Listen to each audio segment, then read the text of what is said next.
Dear students, हम लोग elegant minds में एप्लीकेशन ऑफ ट्रिगोनोमेट्री पढ़ रहे हैं। ये चैप्टर 9 है आपके बुक में और हम लोग लास्ट लेक्चर में एक्सरसाइज 9.1 सॉल्व कर रहे थे। कुछ प्रॉब्लम हम लोग सॉल्व कर चुके हैं और रिमेनिंग प्रॉब्लम आज के लेक्चर में हम लोग सॉल्व करने वाले हैं। ये सभी प्रॉब्लम्स बहुत ही इंपॉर्टेंट है और इसको बहुत अच्छे से समझना है और सॉल्व करना है। इस तरह का प्रॉब्लम एग्जाम में आपको देखने को मिलेगा ही मिलेगा और ये बहुत आसान भी है। ठीक है, तो हम लोग लास्ट लेक्चर में 7 नंबर प्रॉब्लम तक सॉल्व कर चुके थे। आज के लेक्चर में हम लोग 8 नंबर प्रॉब्लम से आगे सॉल्व करेंगे एक्सरसाइज 9.1 का। इस प्रॉब्लम में बोला जा रहा है a statue 1.6 metre tall stands on the top of a pedestal from a point on the ground the angle of elevation of the top of the statue is 60 degree and from the same point the angle of elevation of the top of the pedestal is 45 degree. Find the height of the pedestal. मतलब अगर इस situation को हम एक diagram के through बताना चाहें तो इसको इस प्रकार से बताया जा सकता है कि ये पेडेस्ट्रल है हमारा यहाँ से यहाँ तक और इस पेडेस्ट्रल के ऊपर में एक स्टैचू है बना हुआ। ये स्टैचू ये है, ठीक है। इस स्टैचू का हमको हाइट पता करना है और इस स्टैचू को जब हम ग्राउंड के एक पॉइंट सम पॉइंट से इसको हम देख रहे हैं तो इसका स्टैचू का टॉप का एंगल ऑफ एलिवेशन 60 डिग्री बन रहा है और इस स्टैचू के बॉटम का एंगल ऑफ एलिवेशन 45 डिग्री बन रहा है। हमको इस पेडेस्ट्रल का हाइट पता करना है तो पहले हम इस फिगर में सभी नेमिंग कर देते हैं। तो इसको पॉइंट ए हम ले लेते हैं, ये बी और ये सी ले लेते हैं, इसको डी हम लेट कर लेते हैं। ठीक है, नेमिंग कर दिए अब हम। और हमारा एंगल ये 45 डिग्री है गिवन प्रॉब्लम में, क्योंकि यहाँ पे पेडेस्ट्रल पेडेस्ट्रल बीसी है और स्टैचू ए बी है। ठीक है, तो ये एंगल ऑफ एलिवेशन 45 डिग्री है, वहीं पर ये लार्जर एंगल 60 डिग्री गिवन है। ठीक है, अब इस सभी इंफॉर्मेशन के हेल्प से हमको फाइंड करना है ए बी, क्योंकि ए बी हमारा स्टैचू है और ए बी का ही हाइट हमसे पूछा गया है प्रॉब्लम में कि ए बी का हाइट क्या है। तो ए बी हमको फाइंड करना है। इसके अलावा और भी कुछ इन्फॉर्मेशन है क्या? 1.6 मीटर टॉल, ओ सॉरी, ये भी फाइंड नहीं करना है। स्टैचू का तो दिया हुआ है यहाँ पर लेंथ लेंथ दिया हुआ है स्टैचू का 1.6 मीटर। ठीक है, तो A B equal to 1.6 metre ये प्रॉब्लम में गिवन है। इसके अलावा हमको हाइट ऑफ द पेडेस्ट्रल पता करना है। Point angle of find the height of the pedestal मतलब बीसी फाइंड करना है हमको। ठीक है, तो कैसे हम फाइंड कर सकते हैं बीसी? यहाँ पर हम ट्रिगोनोमेट्रिक रेशियो अप्लाई करेंगे सूटेबल जो भी होगा कंडीशन में, और उसके हेल्प से हम बीसी का हाइट पता करेंगे या पेडेस्ट्रल का हाइट पता करेंगे। ये 1.6 मीटर गिवन है प्रॉब्लम में। ठीक है, तो इसको हम पूरा एसी को हम एच लेट कर लेते हैं, कोई दिक्कत नहीं है। एसी को हम पूरा एसी हमारा एच है मान लेते हैं इसको। और ये है क्या? एसी एसी बीसी तक पेडेस्ट्रल है, बीसी को पेडेस्ट्रल बोल रहे हैं हम लोग, और स्टैचू हमारा है ए बी। ठीक है, ये पेडेस्ट्रल है और बीसी हमारा ए बी स्टैचू है। ठीक है, इस फिगर में जो दिखाया गया है। अब हम एक ट्रिगोनोमेट्रिक रेशियो लगाएंगे, सुटेबल ट्रिगोनोमेट्रिक रेशियो, जिसके की हेल्प से हम इस बीसी को फाइंड करने जा रहे हैं। तो सबसे पहले हम कॉस कॉस नहीं टेन 60 डिग्री अप्लाई करते हैं और इसको लेट कर लेते हैं, डीसी को एक्स लेट कर लेते हैं। ठीक है, सुटेबल होगा क्योंकि हम यहाँ पे बनाने जा रहे हैं। तो बी एसी को हम एच लेट किए हैं तो डीसी को हम एक्स लेट कर लेते हैं ताकि हमको कैलकुलेशन में आसानी हो। ठीक है, और हम लोग 1060 अप्लाई करने जा रहे हैं। 1060 अप्लाई करते हैं अगर, तो हम 1060 इक्वल टू लिख सकते हैं 1060 डिग्री इक्वल टू, हम लोग जानते हैं 1060 रेशियो होगा यहाँ पर परपेंडिकुलर और बेस का। परपेंडिकुलर एसी है प्रॉब्लम में, फिगर से आप देखिए, और यहाँ पे बेस डीसी है।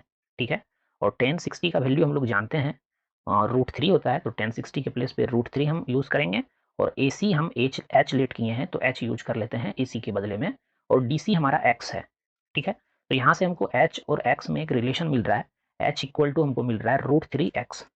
ठीक है, कोई इशू नहीं है, ये हमारा फर्स्ट इक्वेशन हो गया। इसको हम फर्स्ट इक्वेशन लेट कर लेते हैं। अब हम 1045 डिग्री यूज़ करने जा रहे हैं और 1045 इक्वल टू हम लोग लिख सकते हैं यहाँ से इस फिगर में 1045, ये भी बेस अपॉन परपेंडिकुलर होगा और ये हो जाएगा हमारा B C upon D C. ठीक है, 1045 का वैल्यू 1 होता है, ये बहुत बार हम लोग यूज किए हैं और जानते हैं, तो 1 यूज करेंगे 1045 के लिए। बी सी हमको पता नहीं है, लेकिन बी सी को हम लोग एच और ए बी के टर्म में लिख सकते हैं। ठीक है, क्योंकि ए सी हमारा, अच्छा बी सी को पहले ऐसे लिख लेते हैं ए सी माइनस ए बी, ये तो बी सी को लिखा जा सकता है ना। ठीक है, और डी सी हम एक्स लेट किए हैं तो इसको एक्स ले लेते हैं। ठीक है, अब इससे आगे अगर हम बढ़ें तो 1 इक्वल टू AC हमारा h है, इसको h लीड किए हुए हैं, और AB 1.6 मीटर प्रॉब्लम में गिवन है, तो ये 1.6 मीटर है, और x जैसा था वैसा ही रख रहे हैं। इसी इक्वेशन को रीअरेंज हम कर दें तो x इक्वल टू हो जाएगा हमारा h माइनस 1.6। ठीक है, अब हम क्या कर रहे हैं कि इक्वेशन फर्स्ट से h का वैल्यू यहाँ पे सब्सटीट्यूट कर रहे हैं। ठीक है, तो अगर हम सब्सटीट्यूट कर दें तो x इक्वल टू लिखा जा सकता है h के प्लेस पे √3x हम सब्सटीट्यूट कर लेते हैं, तो ये √3x माइनस 1.6 हो जाएगा। ठीक है, अब हम x वाले टर्म को दोनों एक साइड ले आते हैं और x का वैल्यू फाइंड कर लेते हैं, तो ये हो जाएगा हमारा x इक्वल टू, यहाँ से लिख सकते हैं रीअरेंज करके इसको 1.6 अपॉन √3 माइनस 1। ठीक है, ये कैसे आया है ये आप समझ रहे होंगे, बस इसको हम रीअरेंज किए हैं और कुछ भी नहीं किए हैं। 1.6 को हम लेफ्ट हैंड साइड लेते आए तो प्लस साइन हो गया 1.6, और x को हम राइट हैंड साइड लेते गए तो माइनस x हो गया, और फिर x कॉमन ले लिए तो √3 माइनस 1 बचा हुआ है जो इसके डिनोमिनेटर में आ गया। अब ये x का वैल्यू हमको पता चल गया है कि x का वैल्यू ये है। हमको एक्चुअली पता करना क्या था, BC पता करना था, तो BC पता करने के लिए हमको इसका भी वैल्यू चाहिए ना।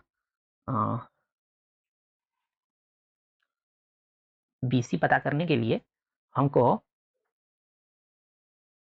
1045 इक्वल टू ये लिखे हैं हम 1045। ठीक है, यहाँ से ले लेते हैं हम BC अपॉन DC। ठीक है, BC अपॉन DC 1045 था, या इसी इक्वेशन में इसको सब्स्टिट्यूट कर दें हम वैल्यू को तो हमको BC मिल जाएगा इस ट्रेंगल में। मतलब हम दोबारा से इसको यूज कर रहे हैं, देखिए बहुत सारा तरीका से आप इसको बना सकते हैं। ठीक है, यहाँ पे कोई ये नहीं है कि आपको इसी तरीका से बनाना है।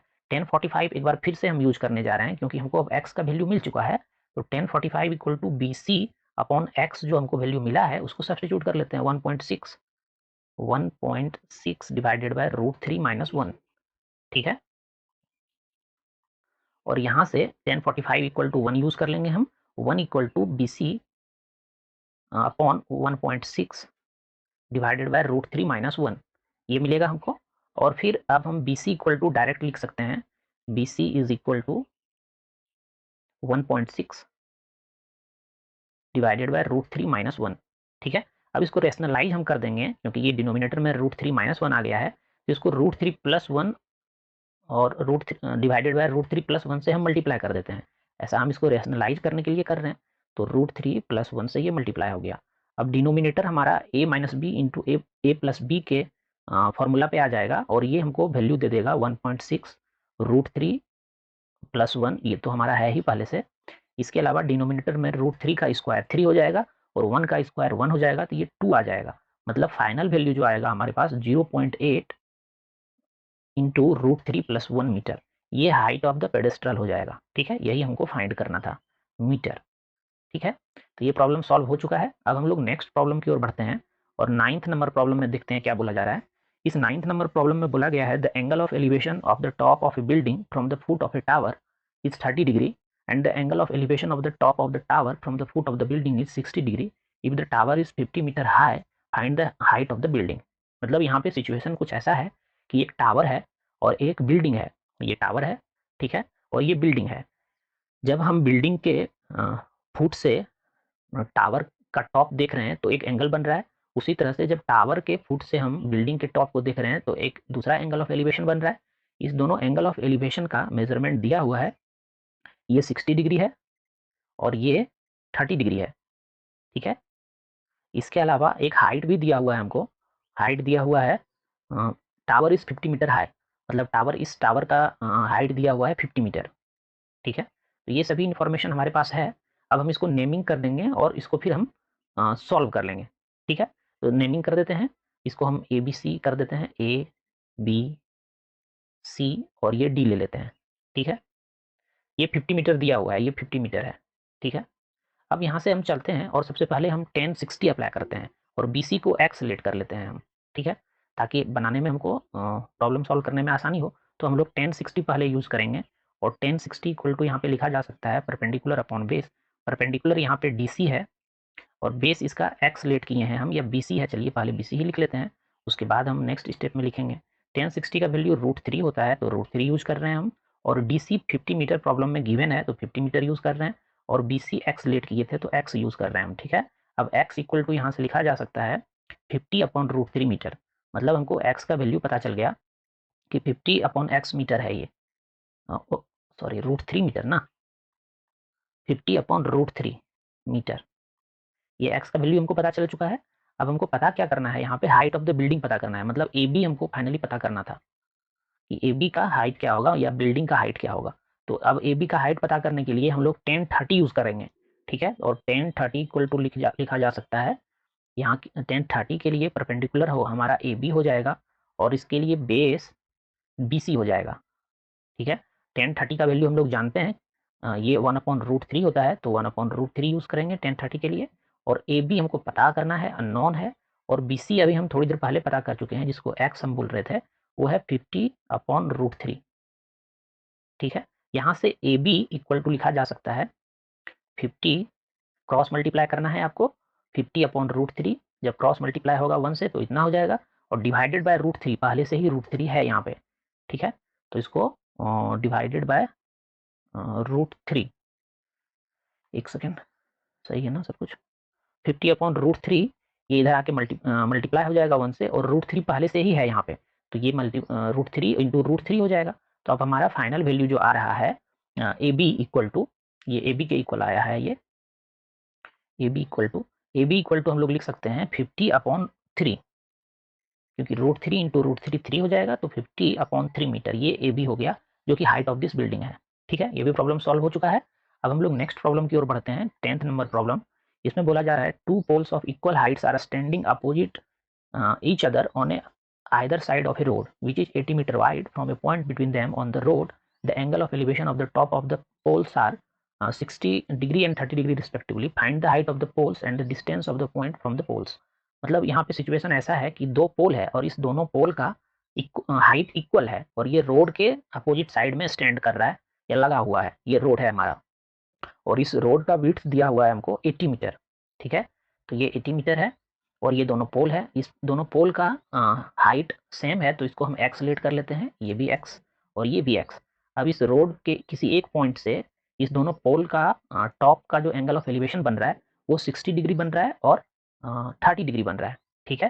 तो यहाँ पे दोनों एक जैसा ही एंगल हो गया है, चलिए कोई बात नहीं, हम इसको ले लेते हैं, इसको 60 डिग्री ले लेते हैं। एंगल कौन सा बड़ा है उसको हम 60 डिग्री लेंगे, ये एंगल बड़ा दिख रहा है इस फिगर में, तो इसको 60 डिग्री लेंगे और इसको 30 डिग्री लेंगे, ठीक है। अब इसको नेमिंग करने के बाद हमको पता करना है कि पोल का हाइट क्या है और ये कितना डिस्टेंस पे ये पॉइंट है रोड पे पोल से। इसको हम नेमिंग कर देते हैं ए बी, इसको इस पॉइंट को सी ले लेते हैं, इसको डी ले लेते हैं और इसको ई ले लेते हैं, ठीक है। हमको पता करना है ए बी पता करना है, ठीक है। सबसे पहले तो ए बी पता करना है, और ए बी के ही इक्वल हो जाएगा हमारा ई डी, क्योंकि ये दोनों पोल है, दोनों इक्वल होगा। और अभी हम इसको एक्स लेट किए हुए हैं, ठीक है, यहाँ पे एक्स लेट किए हुए हैं। और उसके अलावा हमको पता करना है बी सी पता करना है, बी सी इक्वल टू क्या होगा। और फिर इसके अलावा हमको पता करना है, बी सी पता करने के बाद हमको सी डी भी पता करना है। तो इसमें बहुत सारा चीज़ फाइंड करने के लिए बोला गया है प्रॉब्लम में, हम लोग 1 बाय 1 करके सभी को फाइंड करेंगे। सबसे पहले हम लोग यहाँ पे 1030 अप्लाई करेंगे, और 1030 अप्लाई करके हम लोग लिख सकते हैं परपेंडिकुलर 1030 के लिए हमारा हो जाएगा ए बी, तो ए बी अपॉन, और इसका बेस हो जाएगा हमारा बी सी, ठीक है। अब 1030 का वैल्यू होता है हमारा 1/√3, तो 1/√3 यूज करेंगे इसके लिए। और ए बी का हम ए बी को एक्स लेट किए हैं, तो ए बी के प्लेस पे एक्स रख रहे हैं, और बी सी हमको पता नहीं है, तो बी सी के प्लेस पे बी सी ही रख रहे हैं हम, ठीक है। यहाँ से रीअरेंज करके हम B C equal to find करने का कोशिश करते हैं। बी सी इक्वल टू हो जाएगा, अगर क्रॉस मल्टीप्लाई करेंगे तो x/√3 हो जाएगा, ठीक है। और फिर अब हम 60 डिग्री अप्लाई करेंगे इसी फिगर में, और 60 डिग्री इक्वल टू लिखा जा सकता है ई डी, इसके लिए परपेंडिकुलर हो जाएगा ई डी, और इसके लिए बेस हो जाएगा सी डी, ठीक है। यहाँ से हम सी डी को फाइंड करने का कोशिश करेंगे, 1060 इक्वल टू √3 होगा, और ई डी हमारा एक्स लेट किया हुआ है क्योंकि ये पोल का हाइट है, और सी डी को हम जैसा था वैसा ही रख रहे हैं। तो यहाँ से हम सी डी इक्वल टू लिख सकते हैं x/√3, ठीक है, x/√3। अब हम क्या करेंगे, इस BC और CD को ऐड कर देते हैं, BC और CD को ऐड करने पे ये 80 मीटर होना चाहिए, तो BC plus CD equal to 80 metre होगा। BC प्लस, ये प्रॉब्लम में ही गिवन है कि रोड का विड्थ जो है वो 80 मीटर है, ठीक है। और BC का वैल्यू हम x के टर्म में फाइंड कर चुके हैं, तो सब्स्टिट्यूट कर देते हैं। BC का वैल्यू ये है x/√3। कुछ तो गलती हुआ है, हाँ BC यहाँ पे क्या हुआ है, BC = √3x होगा, यहाँ पे मिस्टेक है। BC = यहाँ इसको हम क्रॉस मल्टीप्लाई करेंगे तो BC = √3x होगा ना, तो ये इसको करेक्ट कर लेना है। और यहाँ पे BC का वैल्यू हम सब्स्टिट्यूट करेंगे √3x, तो √3x ये हो गया, और CD हमारा है x/√3। ठीक है, कोई बात नहीं, ये इक्वल टू 80 हो जाएगा। ठीक है, अब इस यहाँ से देखिए, इस इक्वेशन से हम लोग x का वैल्यू आसानी से फाइंड कर सकते हैं। तो इस यहाँ से x का वैल्यू हम फाइंड करने का कोशिश करते हैं। उसके लिए हम पहले x को कॉमन ले लेते हैं यहाँ पे। ठीक है, तो x को अगर हम कॉमन ले लें तो यहाँ पे बच जाएगा √3 और यहाँ पे बच जाएगा 1/√3। ठीक है, और राइट हैंड साइड में हमारा पहले से 80 है, तो इसको 80 ही रखते हैं हम। अब फिर से हम नेक्स्ट स्टेप में आते हैं, और x इक्वल टू, इसको एलसीएम लेकर के अगर सॉल्व करेंगे तो एलसीएम यहाँ पे √3 आ जाएगा, और ये √3 इंटू √3 ये 3 हो जाएगा, और ये +1 हो जाएगा। ठीक है, ये इक्वल टू 80 ये आ रहा है। और x का वैल्यू हम लोग यहाँ से लिख सकते हैं डायरेक्टली, हम डायरेक्ट लिख रहे हैं, एक स्टेप यहाँ पे स्किप कर रहे हैं। तो 80 इंटू √3 हो जाएगा, और इसके डिनोमिनेटर में आ जाएगा हमारा 3 + 1 जो कि 4 होगा। ठीक है, और इसको फाइनली हम लोग लिख सकते हैं 20√3। ये x का वैल्यू हमारे पास आ गया, मतलब x का वैल्यू, x हमारा था क्या यहाँ पे, हाइट ऑफ द पोल था। तो हाइट ऑफ द पोल तो हम लोग फाइंड कर चुके हैं। अब यहाँ पर हमको BC और CD फाइंड करना है। तो BC फाइंड करने के लिए हमको बस इस इक्वेशन में सब्स्टिट्यूट कर देते हैं x का वैल्यू, तो आसानी से निकल जाएगा। तो ठीक है भाई, हम BC = √3x आया है, BC = √3x आया है, ये पहले से ही आया हुआ था। तो इसमें हम सब्स्टिट्यूट कर देते हैं x के वैल्यू को, तो ये √3 इंटू 20√3 हो जाएगा, और ये हमको एक फाइनल वैल्यू दे रहा है, ये दे रहा है हमको 20 इंटू 3 मतलब डेट इज 60 मीटर। तो BC हमारा 60 मीटर निकल के आ गया। अब BC जब 60 मीटर निकल के आ गया और BD 80 मीटर है, तो CD इक्वल टू हम लोग लिख सकते हैं 80 - 60 मीटर। ठीक है, एक स्टेप हम यहाँ पे स्किप कर रहे हैं, आप जब प्रॉब्लम सॉल्व करेंगे तो इसको आप प्रॉपरली मेंशन करके करिएगा। ये हो जाएगा हमारा 20 मीटर। ठीक है, तो ये प्रॉब्लम भी अच्छा था। ये 10th नंबर प्रॉब्लम सॉल्व करने के बाद हम लोग नेक्स्ट प्रॉब्लम लिए हैं सॉल्व करने के लिए। इसको हम लोग नेक्स्ट लेक्चर में सॉल्व करेंगे, और भी कुछ प्रॉब्लम बचा हुआ है, इसको हम लोग नेक्स्ट लेक्चर में सॉल्व करेंगे। अभी के लिए बस इतना ही। Thanks for watching elegant minds.